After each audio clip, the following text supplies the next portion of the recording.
नमस्कार, आप देख रहे हैं पंचतत्व। मेरा नाम है काजल तिवारी। रुपौली विधानसभा उपचुनाव का रिजल्ट एनडीए और इंडिया गठबंधन दोनों के लिए एक झटका साबित हुआ है।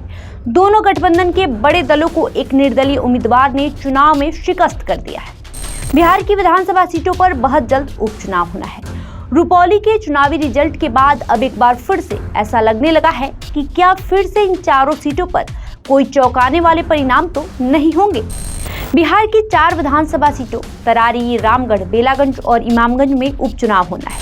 इन चारों सीटों के विधायकों सुदामा प्रसाद, सुधाकर सिंह, सुरेंद्र यादव और जीतन राम मांझी ने लोकसभा चुनाव में जीत हासिल की, जिस वजह से यहां उपचुनाव होना है। सूत्रों की माने तो 4 सीटों में से बीजेपी तरारी एवं रामगढ़, जदयू बेलागंज और हम इमामगंज सीट पर अपने उम्मीदवार उतारेगी। चारों सीटों पर एनडीए और इंडिया गठबंधन के बीच सीधा मुकाबला होगा।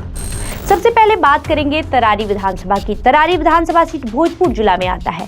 पिछले 2 विधानसभा चुनाव से इस सीट पर सीपीआई-एमएल का कब्जा रहा है। 2015 और 2020 विधानसभा चुनाव में सुदामा प्रसाद ने यहां से चुनाव में जीत दर्ज की है। 2015 में सुदामा प्रसाद भाकपा माले के टिकट पर यहां से चुनाव जीते थे।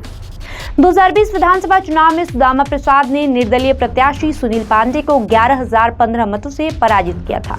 वहां से भाजपा प्रत्याशी कौशल किशोर विद्यार्थी तीसरे नंबर पर रहे थे। यहां पर सीपीआई-एमएल के कैंडिडेट भी चुनाव लड़ेंगे, लेकिन यहां का चुनाव इसलिए ज्यादा दिलचस्प होने की संभावना है क्योंकि एक बार फिर से बाहुबली सुनील पांडे चुनाव लड़ने की तैयारी कर रहे हैं।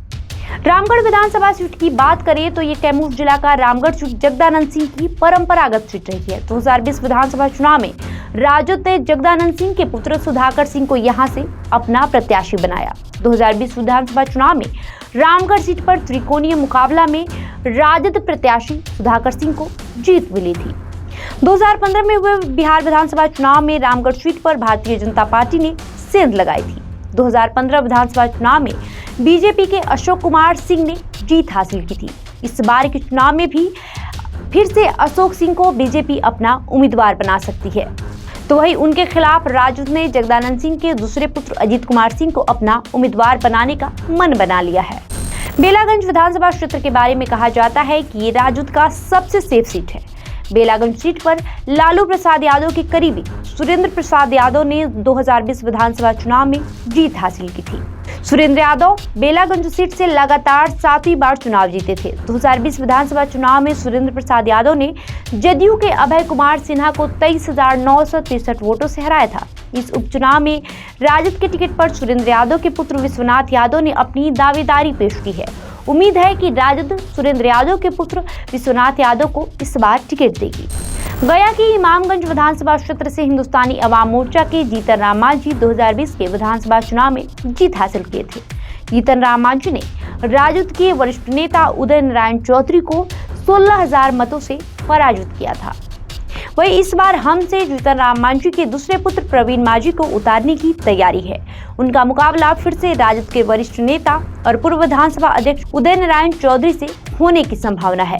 वहीं बिहार के चारों सीटों पर होने वाले उपचुनाव को लेकर बीजेपी का दावा है कि ये उपचुनाव राजद के लिए प्रतिष्ठा का सवाल बनने जा रहा है, क्योंकि 4 में से 3 सीट पर महागठबंधन का कब्जा है। सिर्फ 1 सीट इमामगंज पर एनडीए का कब्जा है।